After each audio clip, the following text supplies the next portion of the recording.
This house has been over 40 years old, so it was time to remodel. We decided immediately that we wanted to go with Graham Builders. We said, okay, these are the things that we wanted. They worked with us on the plan and the budget, so that was very, very helpful. Oh, we said, wow, it's a showpiece. Everything was so professionally done, so we're really, really happy. I would promote Graham Builders any day, any day. Graham Builders, building your home for life. Call us today. Hey, Bonnie, imagine you're out taking Sammy for a walk like you do every afternoon, taking the same path you always take, and you're just a block away from home, and you step off the curb like you've done hundreds of times before, only this time you weren't paying attention and you slip, and now you're on the pavement. You're really in pain. You got your hand on your hip, eye level with Sammy. He's trying to lick your face. You just had a serious fall. And as you know, falls are like the leading cause of serious injuries for our kupuna. And now you're, like you see here in this photo, you're in a wheelchair, or maybe, you know, if the injury's not as bad, you're using a walker. But imagine this is your house. I mean, how are you going to even get inside your house, right? Okay. Yeah, and unfortunately, many of us have homes on hillsides like this, or even if you're in good physical health, every day you're going up, what, 75 steps to get to your front door, right? It's really tough. So even if you can get inside your home, what if you have to deal with level changes? I mean, look at this beautiful kitchen. It's got crown moldings and beautiful cabinetry and commercial range and gorgeous countertop materials. But look, we have steps to contend with. So if you're in a wheelchair or a walker, I mean, how are you going to get down into this beautiful kitchen, right? You're going to have major challenges living in this home. It's not going to be safe for you. So I'm Evan Fujimoto, president of Graham Builders.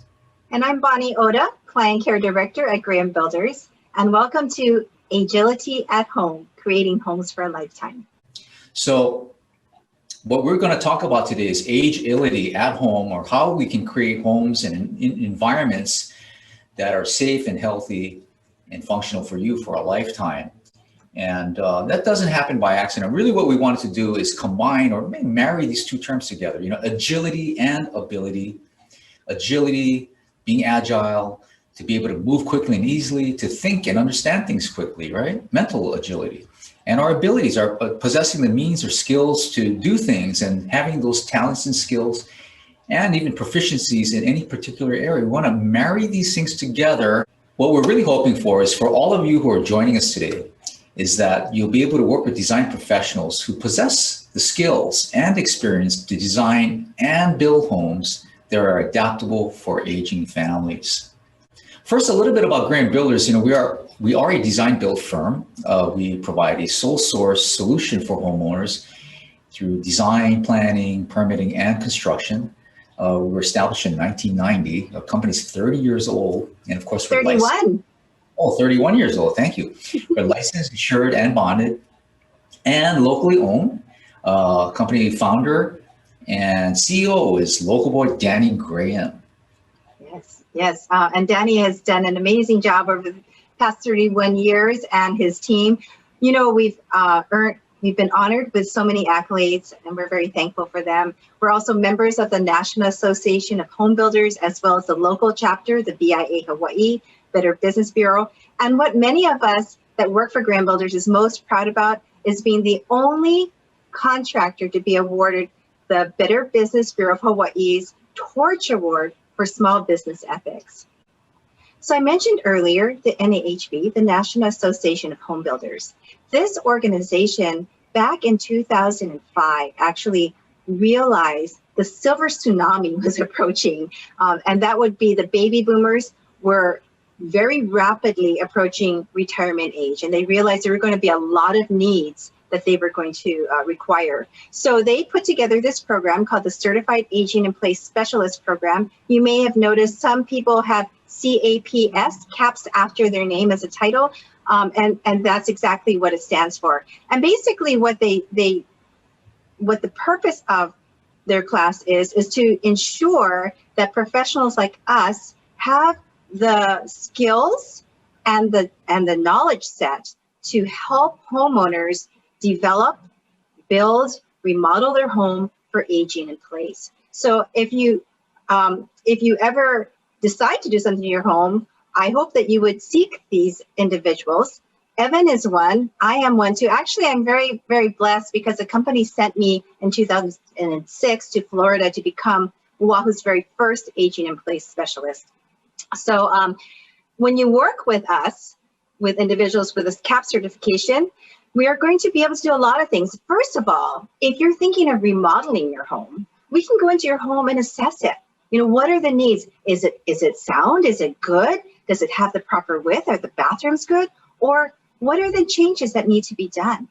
And of course, your home is probably one of your most valuable assets. So we're going to want to make sure that we're increasing the property value and ensuring that it's not going to look like an institution, that it's going to be beautiful and it's going to look like a home.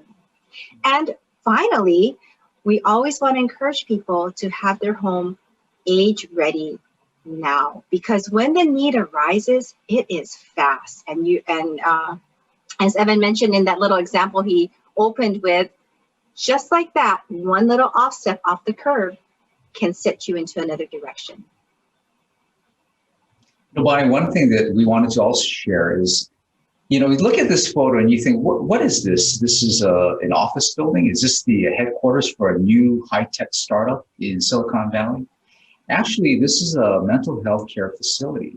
And this is a very recent development in the mental health care industry, where design professionals and healthcare professionals got together and they realized that they needed to create environments that were more conducive to healing, which involved bringing in more natural light, more of the outside world, inside, plants, wildlife, whatever it could be.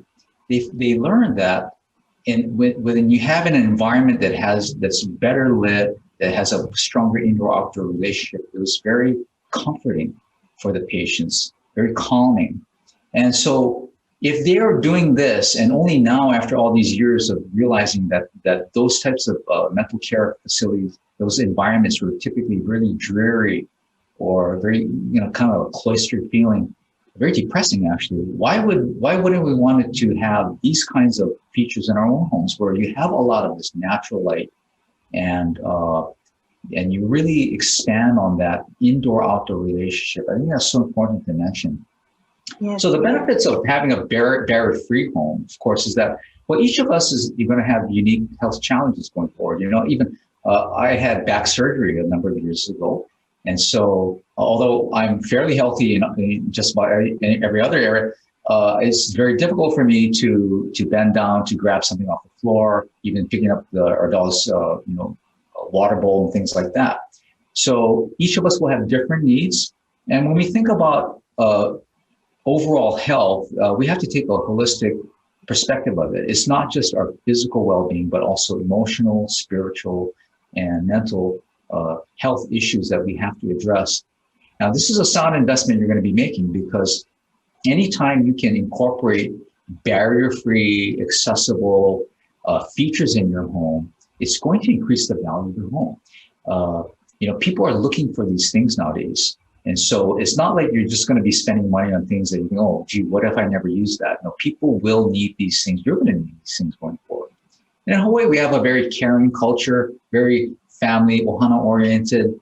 And, Hawaii has one of the highest percentages of multi-generational households, 12 to 14% in some neighborhoods.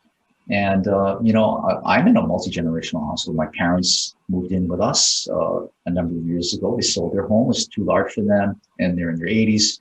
And so they came to live with us. So I have firsthand experience in some of the challenges and integrating different kinds of features and spaces so everybody can live independently and comfortably together. Sometimes people will call us and say, what's the chances of being able to renovate my home for accessibility? And well, if you have an older home like this, it's really, really hard. And in a case like this, you can obviously see there's a lot of deferred maintenance. It's very hard to fix a house like this. This is a home that was torn down and rebuilt in Manoa.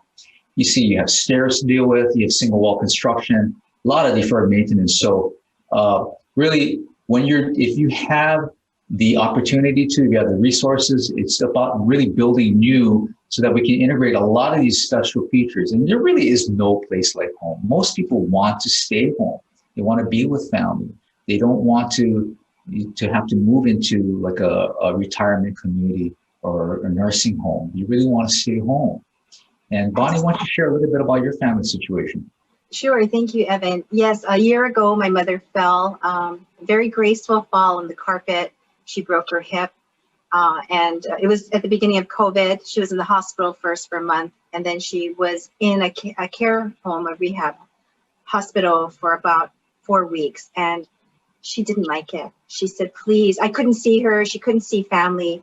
And she's, please bring me home and rehab me at home.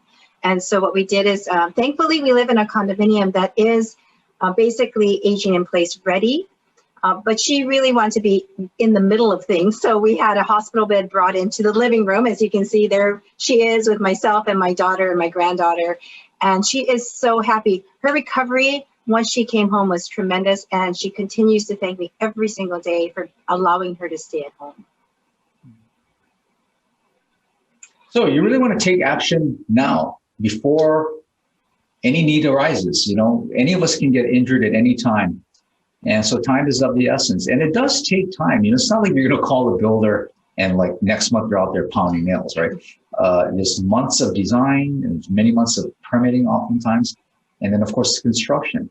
And the longer you wait, of course, you're going to be facing rising construction costs. Right now, we're experiencing huge cost increases in the cost of lumber, especially plywoods. You know, a year ago, a sheet of half-inch plywood might have been like $23. And today it's over $50. So time is money. You want to get started as soon as possible. You know, like a point of comparison, if you were going to invest $400,000 in improvements to your home or building a home, new home in 2011, today, 10 years later, that same amount of money is going to buy you a whole third less of house or construction. So keep that in mind. The longer you wait, the more expensive it's going to be. All right. Right. And what about yes, and in addition to along that same line, people will think, well, gosh, I don't know if I want to invest into my house and to make these changes. But when you take a look at the cost of not staying at home, which is what this chart represents, these numbers were taken from Genworth's cost of care survey in 2020. So they're very fresh. And you can see these are monthly costs from Hawaii, from Honolulu. And the second line, assisted living facility, that would be like in the plaza. That means the person is ambulatory. They can at least make the distance to the dining hall. $5,000 a month, that's a starting rate, because I did do the investigation myself and my mother fell as well. And it starts from there. Actually, for her care, it was going to be upwards of $7,000. And then if you look at the nursing home prices, my goodness, it's even higher. And they don't really, most people don't want to be in these facilities. So it really makes sense to invest in your home modifications now. So here's some terms that we're going to teach you. And these are, I guess, industry terms that we use. And we might have a pop quiz at the end, so better take some notes on this. But first one is visitable or visitability, right? I mean, you might think, right now I'm in great health and I don't really need all these features. But perhaps you know somebody, a friend of yours, that does have some physical challenges. And they'd love to visit you at your home, but they're not going to come because if they have to go to the restroom, they can't fit through the door.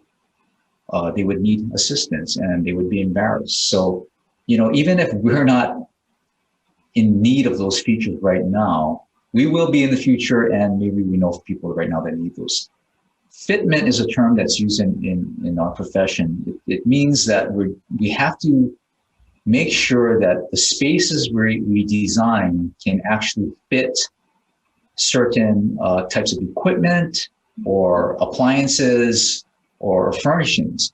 So for example, what if you have a grand piano, right? We have to make sure you have a door big enough to get the piano into the house. But as it would relate to aging in place, there are things like hospital beds or this patient hoist that you see here, and or maybe there's an oxygen machine. All of these types of things require some space for maneuvering and placement. So fitment is a very important part of assessing interior spaces and designing these spaces so that the flow, the circulation through the home makes sense. And if I can interrupt for a moment, sure. I would like to share with the audience that majority of the homes in Honolulu, on Oahu, and throughout the state actually were built before medical equipment like this was even a thought on anyone's mind. So that's why hallways are narrow, doorways are narrow, things don't fit through. So I did want to share that with the group. And we're going to be talking about universal design as well, which is a number of principles that we use in developing concepts, design concepts that address accessibility in a more holistic way and take it to a whole different level. So we'll show you some examples of that. But you know, this cartoon kind of says it all, right? You know, you may be welcome, but how are you going to get up those steps if you're in a wheelchair, right? So what are some of the common barriers that we see in homes? Oftentimes it's like a really high threshold at a doorway. And this picture here shows a 10-inch step up from the stair landing up into the house. And in this case, we're actually going to be tearing down this old house and building a whole new one. But the current code requires to have at least one exterior doorway where there's a maximum 1-inch step down from the inside to the outside. Level changes, we try to minimize this to the extent possible. You know, like I have friends that live in Hawaii Kai in Mariners Cove toward the back of the valley. And there are homes that are built on level lots, but then when you enter the homes, you actually have to walk up 3 stairs and you come in the door and you have to walk back down 3 stairs. It's kind of crazy thing. But that was like the design concept that was popular back in the 70s when these homes were built. So now it's all different. We want to minimize or eliminate altogether level changes. Narrow passageways and doorways. Like part of my home, the original home was built in 1957, really old. And our hallway is only like 33 or 34 inches wide. So all new homes have much wider hallways and doorways. And even our locks, right, our doorknobs. Most old homes have round doorknobs. And what you want to do is just go with lever handles. It's so much easier to open the door. Also, clutter is a very pervasive problem in a lot of local homes. And actually, this photo here shows a part of my parents' home that they had sold. And, you know, so even if you have a lot of space in your house, it's full of clutter and just, you know, all these things that just pile up, and it's just going to pose problems for you to be able to live comfortably and function well in your interior environments, right? So, Bonnie, you want to share a little bit about this home? Sure. So this hallway is 33 inches wide, as Evan had mentioned many old homes are. And this old homeowner actually found herself in a wheelchair for 3 years. A very proud woman and independent, lived by herself. And when she got home, she realized that she couldn't fit through the hallway, much less into any of the bathrooms. So to her dismay, and actually it was fortunate for her, but it was very embarrassing for her. She called her 45-year-old son over, and he helped her toilet and bathe and all of the things that were so embarrassing for her. And she swore if she ever got out of the wheelchair, she was going to make a big adjustment to her home. And I think the next slide will show how we went from a 33-inch hallway to a 48-inch wide hallway and doorways. And this home is beautiful. We'll have more pictures from this home later. Let's talk a little bit about slopes on properties. You know, most homes in Hawaii are built on slopes, both up and down slopes, and each has its own challenges. And you know, here's an example of a downsloping lot. This is a new home that we had built a number of years ago in Manoa. And typically when you're building on a downslope lot, for accessibility, we try to set the main house level at street level, right? You drive into your property on the driveway and park in your garage and enter the home. But this particular home and homeowner, the topography was such where she wanted to be lower on the lot. So we designed a driveway that went down and you turn right into the garage. And the reason for this is that she wanted to be able to access the lower yard. So imagine if she was at this upper level, like you see above the garage, if she was way up there, she'd have a long travel to get down to the yard. But now she's kind of at a midpoint, or actually slightly lower than midpoint. So it's got about a 4.5 foot height change from this level down to the yard. in the back. But interesting, and you see here the little 1-inch step up at the entry. And now the owner and her sister lived together downstairs. The sister really wasn't ambulatory, but the daughter, the owner's niece, lives upstairs. And so she asked us to build this bridgeway from the sidewalk to the upstairs level so mom could just visit her daughter easily. And so there's all these kinds of options available to you, right? And now if you live in Pacific Heights or you've driven up there, and this is at that first big hairpin turn, probably maybe you've seen this.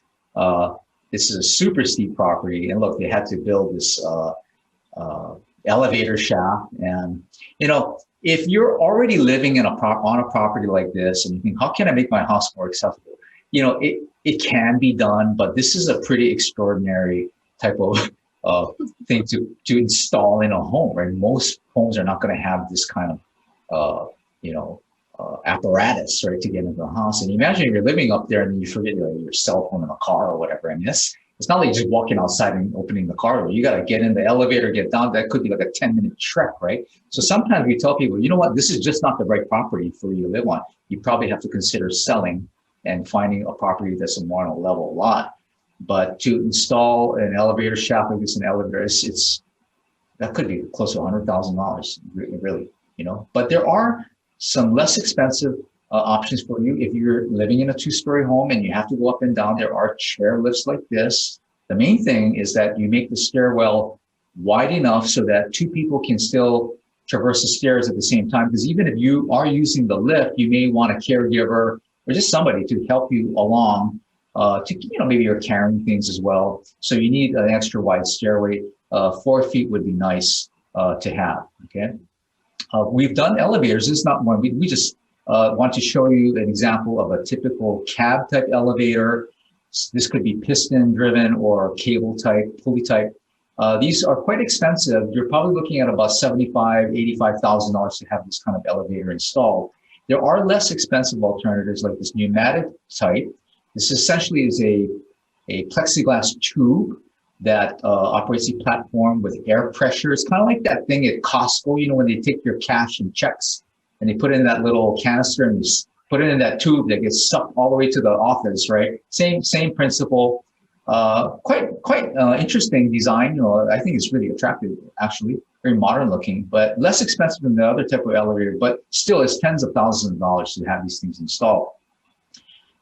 Sometimes you have a situation like this where there's just no way to build ramps. You know, the ADA code requires that for every foot in vertical height, you need 12 feet of slope. So this particular landing is about 4.5 feet above this concrete area. So you would need about 54, 55 feet of ramps to get up that high. So a better alternative is to install a chair wheel lift such as this, all right? This home was a family property in Pablo Valley, and when they came to us, they weren't sure whether or not they should tear down and rebuild or remodel. This home unfortunately had a lot of deferred maintenance, and it just didn't make sense to try to fix it. And so they decided to rebuild a single level house, and we made everything with wide doorways. All of our bedroom doors and bathroom doors, by the way, are 3 feet wide. Our hallways are just about 4 feet wide. And they have this nice, you can see over here, this walkway going to the front door. And here's a close-up of it, and that's about 4 feet wide. So lots of space to get in, just a 1-inch step up into the house. So this is a really good solution for this family. And, you know, also something to think about, when you have a larger home that you're renovating, it's expensive to maintain a home over time. So this made sense for them. They didn't want a big house to maintain going forward. So they actually downsized, and it's a comfortable size for them, affordable, easy to maintain, totally makes sense for this family. So now I mentioned universal design before, and it's really nothing new, but as it pertains to the design of homes and buildings, really, the definition of universal design, or UD, is the design and composition of an environment so that it can be accessed understood, and used to the greatest extent possible by all people, regardless of age, size, ability, or disability. And there are 7 key principles here. And we look at these things very carefully as we begin to develop design concepts for our homeowners. You know, a couple of other terms that you probably want to keep in mind is, and this is one of the principles, but how you can adapt spaces, flexibility and adaptability of spaces. Because the moment you build a wall and put a doorway in it, now you have a fixed wall there that, you know, is an impediment for you to be able to repurpose a room. So like in this case, this is an apartment, they put these sliding glass partitions. But what if you get injured? What if you have to put a hospital bed in the space? Like Bonnie's mom, it's like your living space becomes the bedroom and everything. So now you can easily repurpose the space, right? Bonnie, you want to share a little bit about lighting? Sure. As many of us know already, our vision declines with age, and we need more light to see things, and yet we become sensitive to glares. So 3 levels of lighting is incredibly important, especially for those of us who are in retirement age. First of all, we talk about ambient lighting, and as we age, we really want, ambient lighting, by the way, is a surrounding light, and we want that light to be consistent as we move through different passageways, so that there's no sudden changes. Sudden change could either blind us or could have us startled and we could trip and fall. We also want a lot of task lighting, very important. Those of you who use a magnifying glass, by the way, Ben Franklin sells lighted ones now. I just bought one because I was finding I was needing more light even with a magnifying glass. And finally, accent lighting. It's very important not only to highlight a photo or a picture on the wall, but it's very useful because it will show us when there's something to be aware or alerted to, like, for example, a change in elevation, a step down, or maybe a sudden abrupt wall. So I think, Evan, you have some examples here for us. Sure. So this is a home that we remodeled. It's a mid-century modern home in Manoa. Beautiful home, wonderful architecture. And one of our designers came up with this concept for this island with this waterfall edge on it. But look at the lighting. We have lights over the island, lights over the stair. There's a staircase there behind those white cabinets. You have task lighting under the cabinet lighting. And here's another angle of the kitchen and dining spaces. So those lights that Bonnie was talking about, the accent lights on the walls, it helps to highlight that wall so that if you're walking upstairs, you immediately see that there's a wall there, and you know, it just catches your attention. And it just adds, what lighting does also is it adds layering. It gives, it adds a dimensionality to spaces that you wouldn't ordinarily have if you didn't have all these lights. So, Bonnie, Evan, what is this thing in front of us? It looks like a hollow table. Oh, this right here? Yes, yes. Oh, this is actually the staircase. So you walk downstairs from here. Yeah. Oh, I see. Oh, so the task lighting in front on the wall there, the sconces would alert somebody that there's a wall in front of. Got it. Okay, thank you. And I can imagine they have artwork there right now, but it's just a nice way of adding lighting for, like I said, layering purposes and for safety, right? And anytime you have stairs, now this is a set of stairs in a commercial building. I'll teach you some other terminology. The part that we step on in a stair is called the tread, and the leading edge of the stair is called the nosing. Now, the vertical part of a step is called a riser, but you always want to make sure that the nosing of the step is a different color from the rest of the tread, the step itself, so that you can immediately see that there is an edge there, that there is a level change. Very important to have this. Okay? Now, some kitchen considerations. This is a kitchen in a new home we built in Oahu, and there's 2 sisters living together, and they wanted full access to a walk-in pantry. So you see a nice barn door that we put there with a 3-foot opening. And we have this nice island that has 2 levels. And the reason for that is that this lower level counter provides a nice eating space, but it's also a good prep area. You know, not everybody is comfortable with your standard 36-inch counter height, like where the sink is or the upper part of the island is. So it's nice to have these two different levels. Now this cabinet, this brown wood cabinet down here, the reason why we put a wood tone cabinet in the front is that it immediately shows you that there is something there. If we put a white cabinet, it might actually blend in too much with the back of the island. And if you're walking around, you might actually stub your toe on the thing or hit your knee on the corner.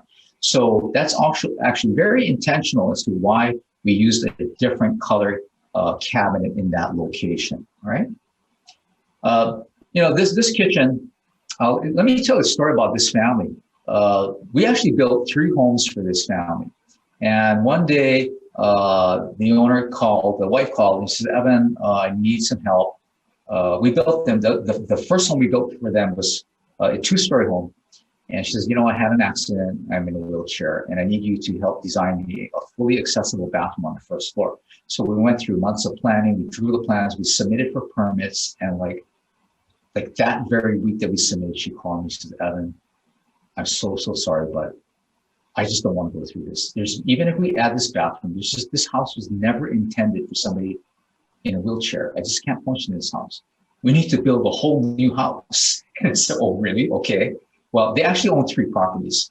And so the middle property was a rental. It had an old home on it.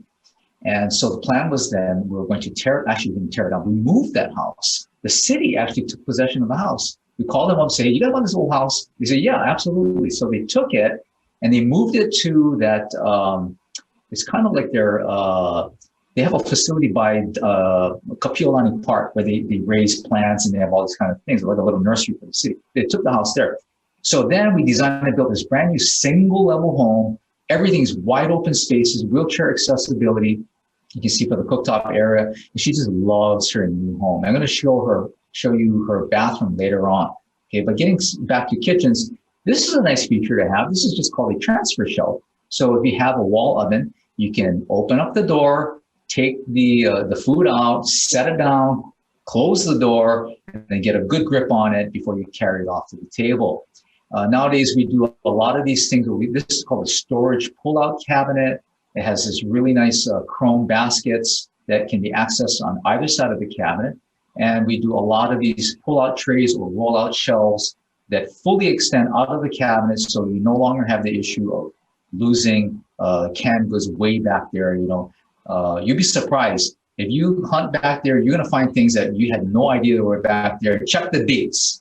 You know, you wouldn't be shocked, I think, if you found something like 10 years old. Okay, that's very common nowadays, all right? So some other best practices for the bathroom, you know, we do a lot of grab bars in homes. Even when the homeowners are really young and they're healthy, they still want to plan for the future. So the key thing here is that you hire professionals that know how to do this, because it requires heavy duty backing in the walls so that it can support several hundred pounds of weight. And there's all kinds of really nice designs for grab bars. Not all of them have to be those really institutional looking type of grab bars, all right? By the way, with grab bars, anytime you have a vertical grab bar, there's normally something you want to grab onto as you step over something, right? Bonnie, you want to talk a little bit about this bathroom? Sure. You may recall the story I shared with the proud woman. So it was the master bathroom, and you can see why she needed the help from her son. It's very small, it's closed off. There's no way a wheelchair would fit in there, much less have her fit a walker in there. So we went ahead and did a modification. First thing we did was change the opening so she could get in, nice broad barn doors there for entry. And on the next slide, we can see that this is her bathroom now. I mean, the toilet is over on the right side there. Thank you, Evan. And then you can see her 0-step shower that leads into an area where she has what do you call those kinds of chairs, Evan? The ones that go up and down. So she pull down chairs, yeah. So she can easily get in there. If she's ever in a wheelchair, she can fold it up and she can just bathe in the wheelchair as well. She loves her space. Yeah, her whole home is remarkable. And this has a full 5-foot turning radius, so a lot of space for her to maneuver. This is a project we did up in Wailaihi, there's a lot of homes that were built that have these soaking tubs or whirlpool baths. And we found that in practically every case, the homeowners would tell us, yeah, we used it often in like the first year, but by like the second and third year, we never use the thing. And typically it's filled with clothes, pillows, boxes, and stuff like that. And they never use this thing. I think they just dressed it up for this photo, but we tore it out. Oh, let me go back. This curbing over here, they couldn't stand having to step over that thing either. So when we redesigned the bathroom, look, here's where that curb used to be. This is where the whirlpool bath used to be. Now it's a completely open space, nice bright colors, subway tiles, beautiful cabinetry, quartz countertops, and these vessel sinks. And they just love this new bathroom, so bright and airy and safe and functional for them. It's beautiful. This is the bathroom, for our homeowner that is in a wheelchair. Principle number 7 of universal design is size and space for approach and use.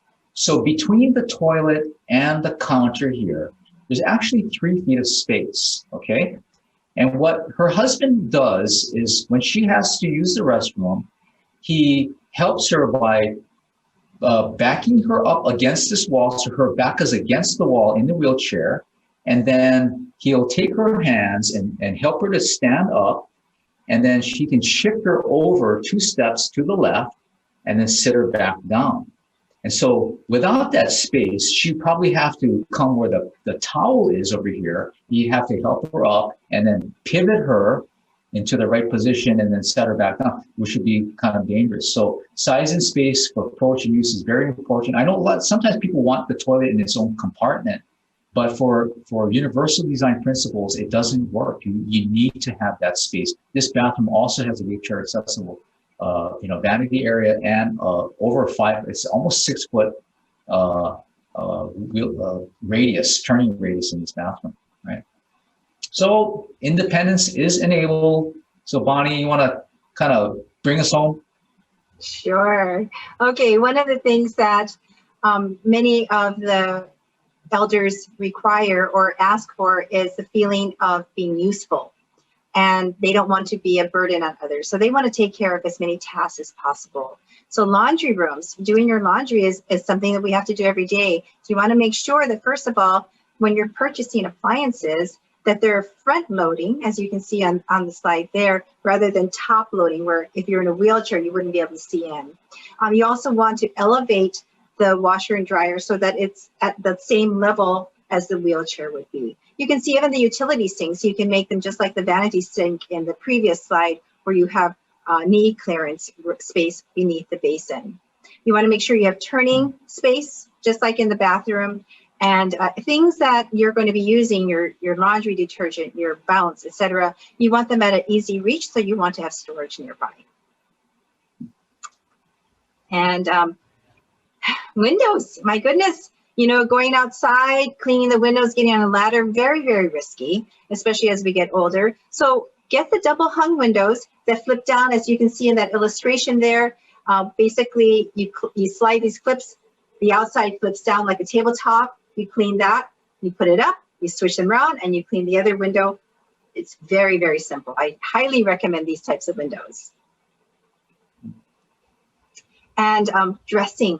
Dressing is a daily activity, obviously. At least once a day, you're going to have to reach into the closet for some clothes.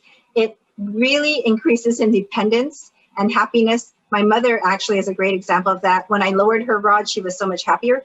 Here in this adjustable closet, we can lower those rods to help the person in wheelchair. And also those of you with grandchildren or children, little ones, you can lower that so that the kids can dress themselves too. It's a wonderful feature. Bonnie, we learned the 2 most important words for most ladies are walk in. Oh yes, we love the walk-ins. Okay, so to wrap things up and to bring us back home, AGEility at home. It's important not only for your property's value, but definitely for your peace of mind. It's good for everyone, so you can have anyone visit you at any time. They'll be ready for you when you need it. And they are beautiful and encourage independent living. So thank you so much for joining us today. If you need to reach us, you can do so through our website, grahambuilders.com, or you can also call 808-593-2808.